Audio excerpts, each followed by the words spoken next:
Judul dari proyek kami yaitu Kesenjangan Sosial dan Keadilan Hukum, meninjau efektivitas sistem hukum dalam mewujudkan pemberdayaan sosial.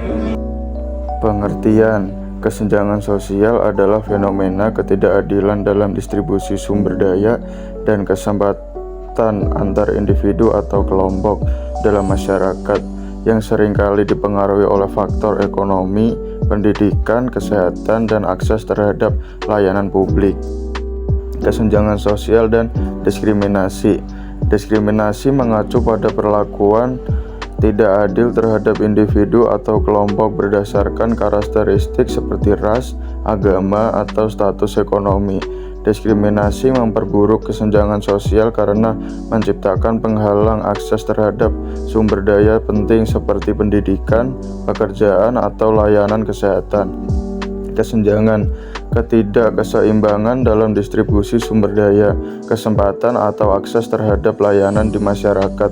Hal ini menciptakan perbedaan tajam antar kelompok yang memiliki akses dengan mereka yang tidak. Perbedaan utama diskriminasi berbasis pada tindakan tidak adil yang disengaja, sementara kesenjangan sosial adalah hasil dari struktur dan kebijakan yang menciptakan ketidaksetaraan. Baiknya, selanjutnya ada alasan kesenjangan sosial yang penting. Alasan yang pertama itu kesenjangan sosial menghambat pembangunan manusia dan menciptakan konflik. Yaitu ada isunya juga ketimpangan dalam akses pendidikan, kesehatan, dan ekonomi. Selanjutnya juga ada contoh dari kesenjangan sosial. Yang pertama itu dari ada pendidikan, yaitu anak-anak di daerah terpencil tidak memiliki akses ke guru berkualitas atau fasilitas pendidikan yang memadai, sedangkan anak-anak kota besar menikmati pendidikan berstandar yang tinggi. Selanjutnya ada dari kesehatan, yaitu ketimpangan fasilitas kesehatan antara wilayah perkotaan dan pedesaan menyebabkan angka kematian lebih tinggi di daerah terpencil. Selanjutnya itu ada dari ekonomi, ketimpangan pendapatan antara pekerja informal dan bergaji rendah dan pekerja formal yang mendapatkan fasilitas tambahan seperti asuransi. Efek domino kesenjangan sosial. Poin yang pertama, akses terbatas. Terbatasnya tuh terbatas pendidikan, kesehatan, dan modal usaha yang tidak terjangkau bagi kelompok miskin. Selanjutnya ada ketimpangan struktural, lingkaran kemiskinan yang sulit diatasi. Selanjutnya ada eksklusi sosial, kelompok miskin semakin terpinggirkan karena kurangnya sumber daya. Selanjutnya ada polarisasi ekonomi, peluang ekonomi hanya dimanfaatkan oleh kelompok kaya untuk memperbesar jurang sosial. Poin yang kedua, kesenjangan dalam faktor dan pelayanan. Yang pertama ada di pendidikan, yaitu keterbatasan fasilitas, guru, dan sekolah di daerah-daerah terpencil. Poin yang kedua, ekonomi. Kurangnya akses terhadap modal dan lapangan kerja. Yang ketiga, kesehatan.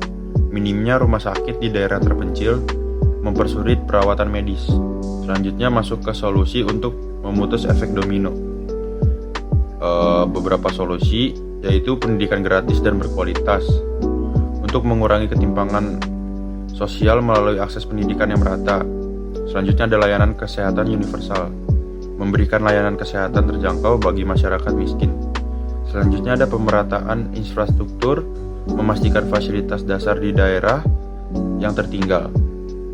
Selanjutnya ada pemberdayaan ekonomi, pelatihan keterampilan dan akses modal usaha untuk masyarakat yang kurang mampu. Yang terakhir ada redistribusi kekayaan, kebijakan pajak progresif dan subsidi bagi masyarakat miskin. Keuntungan bagi kelompok kaya.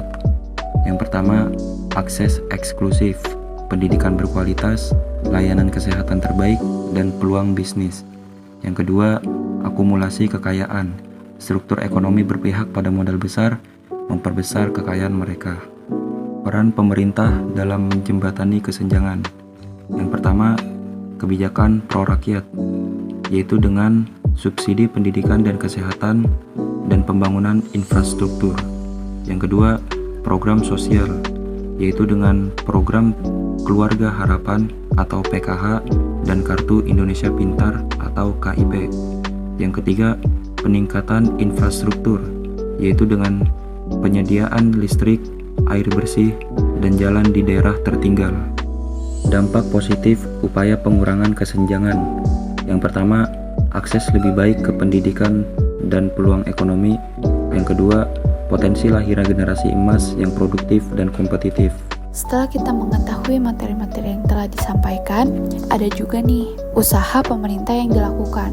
Jadi usaha pemerintah yang telah dilakukan itu ada peran atau usaha dari pemerintah memperbanyak kuota beasiswa bagi pelajar yang kurang mampu berdasarkan pasal 16 Undang-Undang Nomor 13 Tahun 2011 yang dimana berisi tentang penanganan fakir miskin, yang menegaskan bahwa pemerintah dapat memberikan akses pendidikan, kesehatan, dan bantuan lain kepada fakir miskin dalam bentuk program terintegrasi, termasuk pemberian beasiswa untuk mendukung pendidikan masyarakat yang kurang mampu.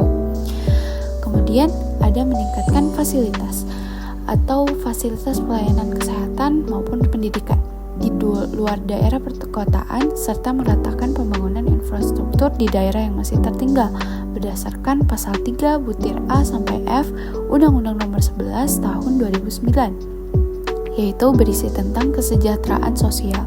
Butir-butir ini menjelaskan upaya pemerintah untuk meningkatkan kualitas hidup melalui pengembangan potensi individu dan kelompok, pemberian bantuan layanan dan kesehatan dan pendidikan, memeratakan pembangunan infrastruktur hingga ke daerah tertinggal untuk mengaksesibilitas, yang dimana penerapannya tetap membutuhkan pengawasan agar implementasi kebijakan berjalan efektif.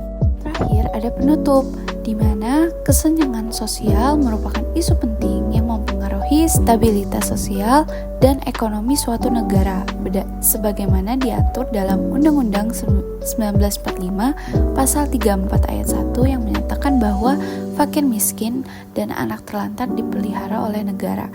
Sebagai warga negara, kita memiliki tanggung jawab untuk mendukung program pemerintah melalui kerjasama sosial dan penghormatan terhadap keberagaman. Mengatasi kesenjangan sosial tidak hanya relevan tetapi juga berdampak besar pada peningkatan kualitas hidup masyarakat secara keseluruhan. Solusi konkretnya seperti pendidikan gratis di daerah terpencil, program pemberdayaan ekonomi untuk masyarakat miskin, serta penegak hukum untuk pemerataan sumber daya dapat membantu mewujudkan keadilan sosial yang lebih merata, menciptakan juga kehidupan yang lebih sejahtera bagi seluruh lapisan masyarakat. Sekian presentasi yang kami sampaikan dari kelompok 3. Thanks for watching.